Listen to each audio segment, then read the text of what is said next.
Hi అండి, welcome to Madhavi trips and tricks. ఈరోజు అయితే చెస్ట్ లూజ్తో మనం క్రాస్ కటింగ్ జాకెట్ కట్ చేసుకున్నాం కదండి. ఇప్పుడైతే ఇదైతే స్టిచ్చింగ్ చేసి చూపిస్తానండి. ఈ స్టిచ్చింగ్ చేసినాక ఎలా కుదురుతుంది ఏంటో అనేది వీడియోలో అయితే రెడీ అయిపోయింది. ఇప్పుడు స్టిచ్ వేసుకొని చూపిస్తానండి ఎలా వచ్చింది ఏంటనేది. చూసారా ఎంత బాగా ఫిట్టింగ్ అయితే వచ్చింది. ఇంకా కుచ్చులు కూడా కొట్టలేదండి, అసలు ఆత్రం వేసుకొని చూపించాలని చెప్పి.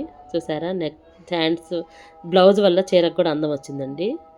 చూస్తుంటేనే తెలుస్తుందండి మనకి బ్లౌజ్ ఎంత నీట్గా పర్ఫెక్ట్గా సెట్ అయిపోయిందండి. ఎక్కడ మనకి షోల్డర్ అయితే జారటం లేదండి.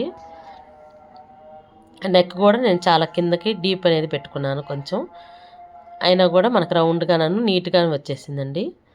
షోల్డర్ దగ్గర కూడా ఎక్కడ తిత్తులు అనేది లేవు. హ్యాండ్స్ మనకి జాయింట్స్ అయితే వచ్చినాయండి హ్యాండ్స్కి. అయినా కూడా నేను బోర్డర్ 2 హ్యాండ్స్కి కనిపించేటట్టు పెట్టుకొని అటు సైడ్ ఇటు సైడు మనం ఖర్చులు వేసుకున్నానండి. నేనైతే షోల్డర్ కూడా ఎక్కువ పెట్టుకోనండి, 2 ఇంచుల కంటే ఎక్కువ పెట్టుకోలేదు. చూడండి, నేను సంఖ దగ్గర కూడా నాకు ఎక్కడ తిత్తులు అనేది లేదు, బ్యాక్ పార్ట్కి కానీ ఫ్రంట్ పార్ట్కి కానీ. సంఖ క్రాస్లో కూడా మనకు ఎక్కడ తిత్తులు అనేవి కనిపించనే లేదండి. బ్యాక్ పార్ట్ కూడా నెక్ అయితే బాగా వచ్చేసింది నీట్గా. కింద బార్డర్ అయితే వేసేసుకున్నాం కదండి. స్టార్ నెక్ అయితే పెట్టుకున్నాను.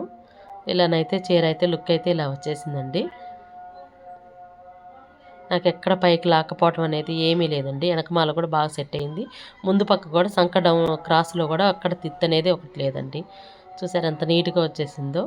నా వీడియో రిలేటెడ్ వీడియో ఇస్తానండి, కటింగ్ అండ్ స్టిచ్చింగ్. చూడండి, నా వీడియో మీకు నచ్చినట్టయితే లైక్ చేసి షేర్ చేసి సబ్స్క్రైబ్ చేసుకోండి. ఇట్లాంటి మంచి మంచి వీడియోల కోసం. Thank you.